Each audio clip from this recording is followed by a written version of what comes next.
Okay, so hello there. First I have to apologize. I have not done a cockatiel video in years and years, and then the pandemic hit.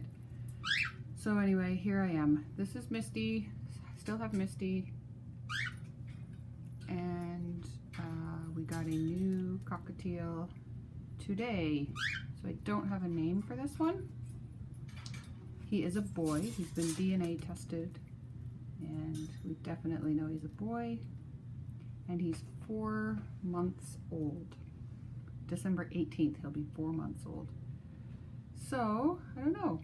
Sunny, sunshine? I don't know. I need a name. Offer suggestions if you have a name for this guy. He, like I said, we just brought him today, so he's not moving around very much.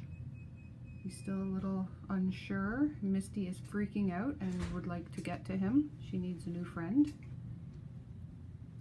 But you're gonna stay there for a while. You gotta chill out.